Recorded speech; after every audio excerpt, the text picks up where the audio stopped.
Thank you for tuning in to our July Jobs Talk with Eightfold AI. We have a special guest joining us this month while our chief economist is out on maternity leave. We're pleased to welcome Rebecca Warren, our Director of Customer Success, alongside our Senior Director of Product Marketing, Jason Serrato. Jason and Rebecca will share real-time insights on the JOLTS report, jobs report, and more hot topics in talent today. So grab a coffee, kick back, and spend the next 20 or so minutes listening to what's currently top of mind for business leaders. With that, I'll hand it over to Jason Serrato for some JOLTS, jobs, and Java.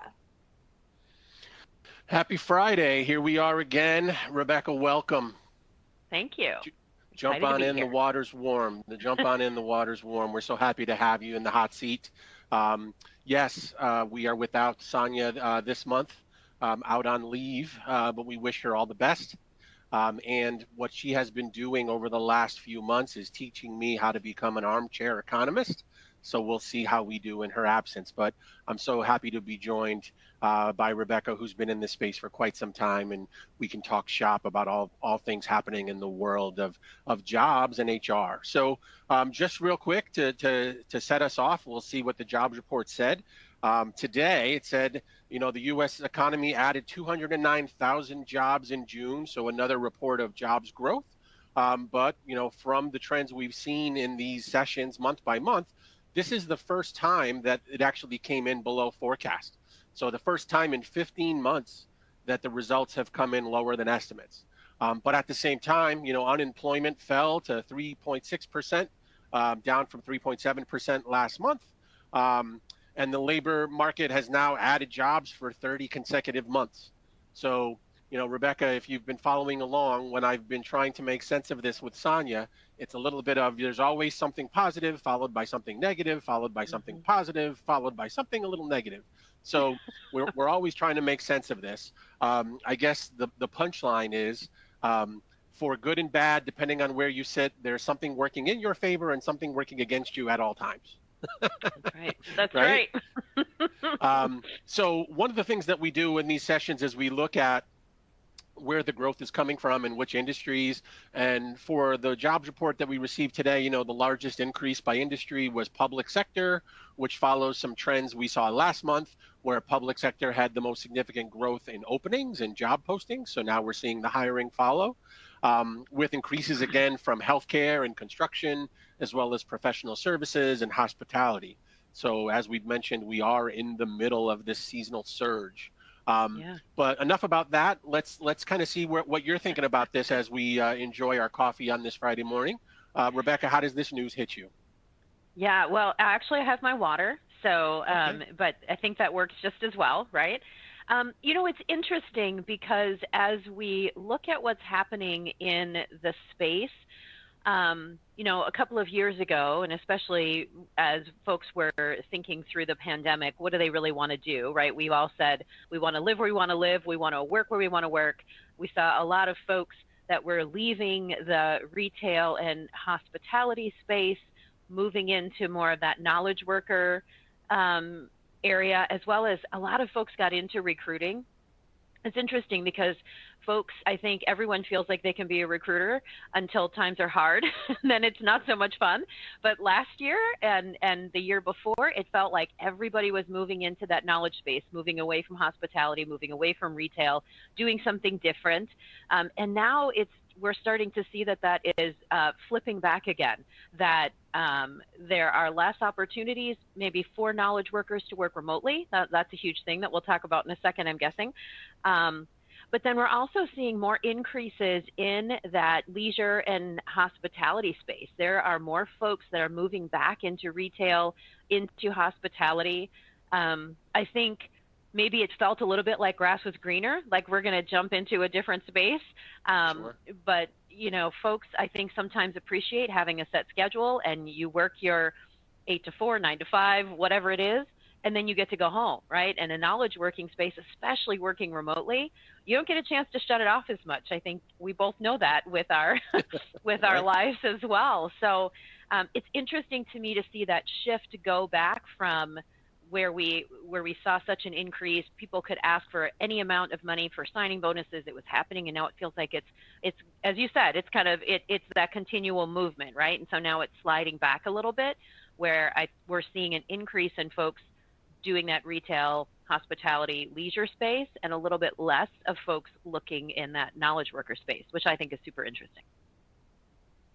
Well, one of the reasons why I always love having the opportunity to partner with you and work with you is we've been in the recruiting space for about the same time, but we worked in different industries. So we've had very, very different experiences recruiting for different parts of the market. At the same time, now, both working for Eightfold, I get to work very closely with our product team. You get to work very closely with our customers, right?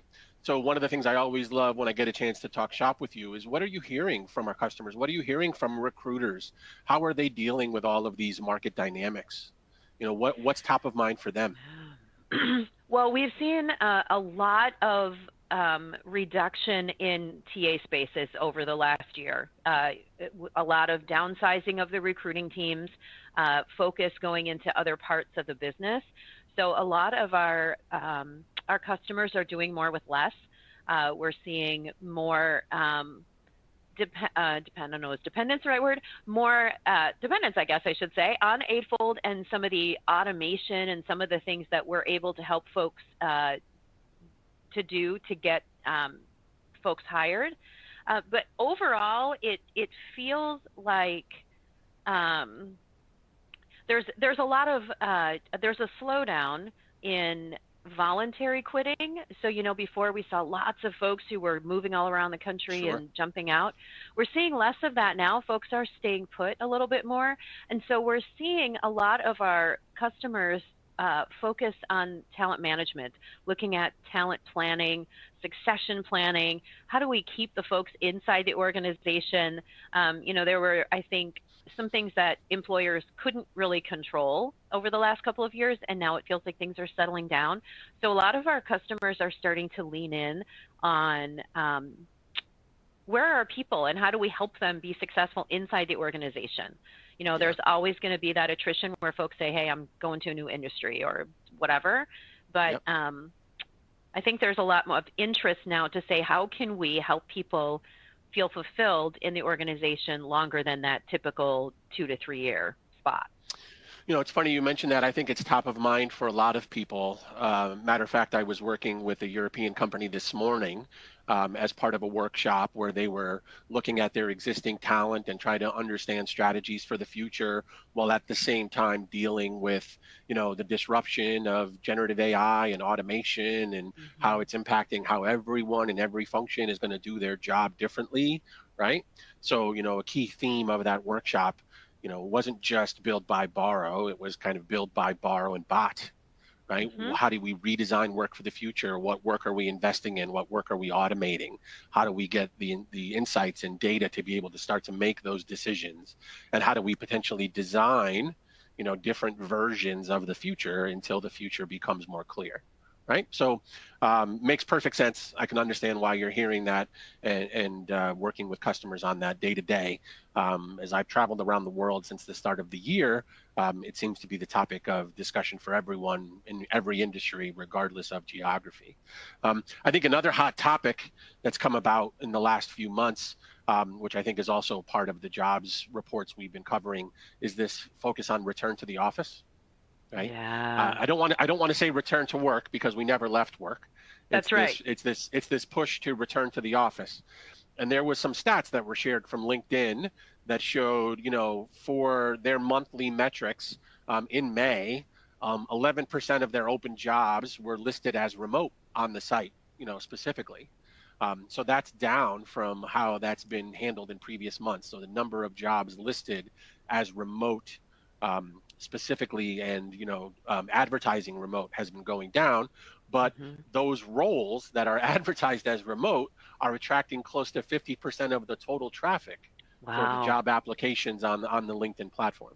So when I hear that, I think about the dynamics of that for organizations and the dynamics of that for strategy, but I also go back to my days of recruiting and I try to think, if I was a recruiter and half of all the traffic on LinkedIn was hitting my posting, right? Is that a blessing or a curse? How do you think people are dealing with that?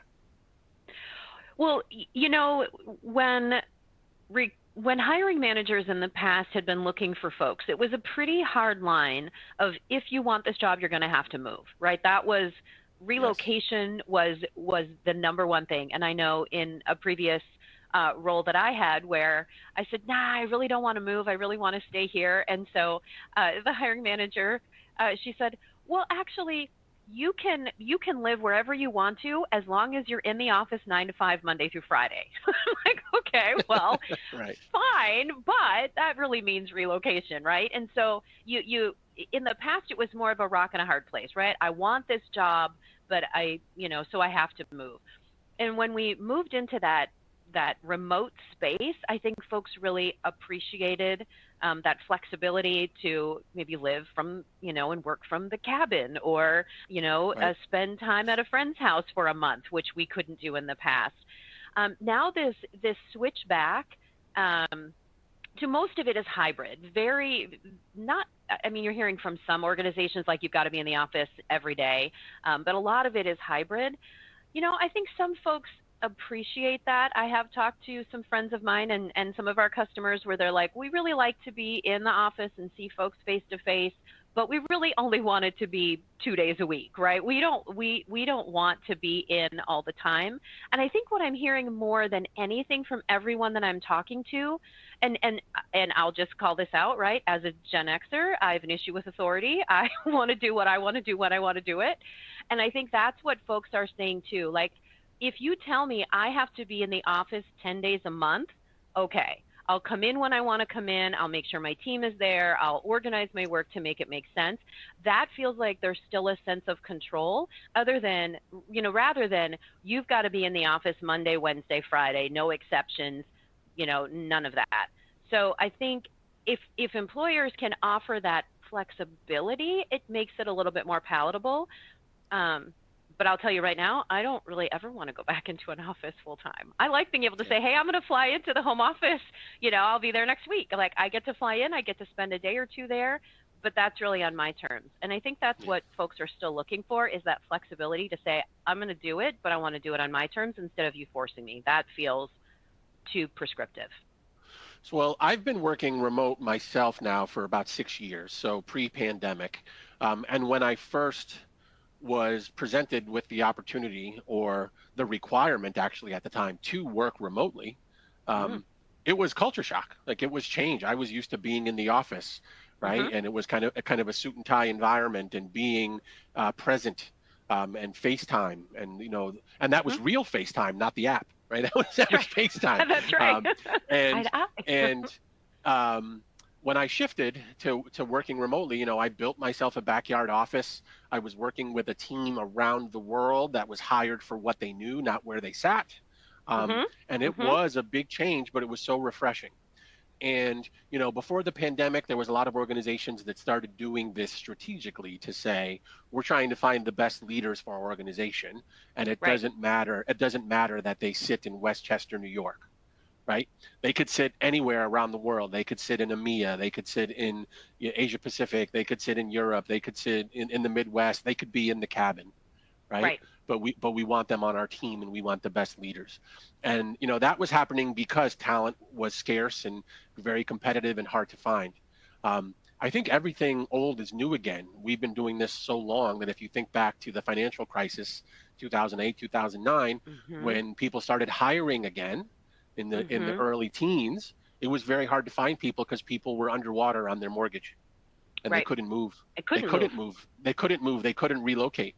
And I've recently been seeing some data to say we're back there again, right? With the rising costs of housing and mortgages and interest rates, people aren't as capable and able to pick up and move.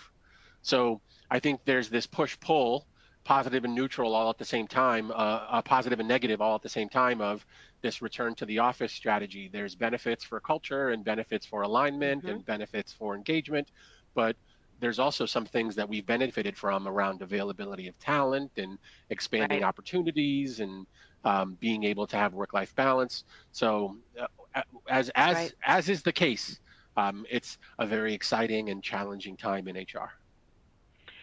Yeah, I was looking at something the other day where the stat was, let me take a look. So the prime age, which I love being included in the prime age of workers, right? So 25 to 54, that there are more folks in that prime age category in the labor force or looking for a job now than since May of 2002. So Wow. it's that space of folks too that are looking and that are available. And some of those, right, you think about have young or teenage kids, right? And they're in school and it's harder to get them adjusted. It's interesting to see who's looking for positions, who's actually working. And it'll be interesting to see as we continue to slide towards the stat of saying that we're aging in the U.S. pretty significantly, and we're seeing less folks enter the workforce and less folks, the baby boom is starting to die a little bit. So it'll be interesting as we see more of the folks that have to work longer or who are interested in staying busy. My husband and I have talked about, whatever that looks like down the road, 15, 20 years or whatever, if we say, hey, we're going to retire. And I'm like, I think I would make it about 12 seconds before I would drive my husband nuts and I would be bored stiff. So I will be one of those folks when I'm 90, probably going, hire me, and not as a Walmart greeter, but I digress. One other topic I wanted to touch on with you that was top of mind this week is the recent Supreme Court ruling with the rollback on affirmative action at universities. Yep. When we put our recruiter hat on and we think about DE&I efforts, and I know, you're very passionate about it. I'm very passionate about it. I've been on a variety of corporate advisory boards for diversity organizations and professional societies. Kind of what are your thoughts on a little bit of the ruling, but also the impact as it means for recruiters and DE&I efforts and, trying to cast the widest net? So there's a lot of conversation going on about what it does and what it doesn't do. I think it's very interesting to see when folks say, hey, if we take that out, what else should we take out? Should we take out the focus on legacy students? Should we take out some of the other criteria that folks are looking at? I think overall, what it's going to have to do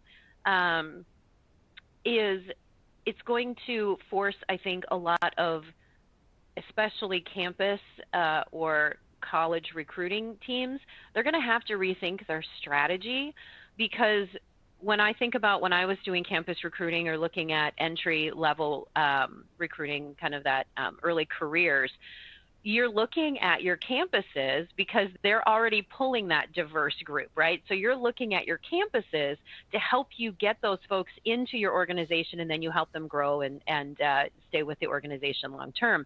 But if the diversity makeup of some of those campuses is going to change, and as recruiters, we still have those goals or those ideas of that's where we're going to get our most diverse populations, I think folks have to rethink what that strategy is going to look like, because those pools are going to look different.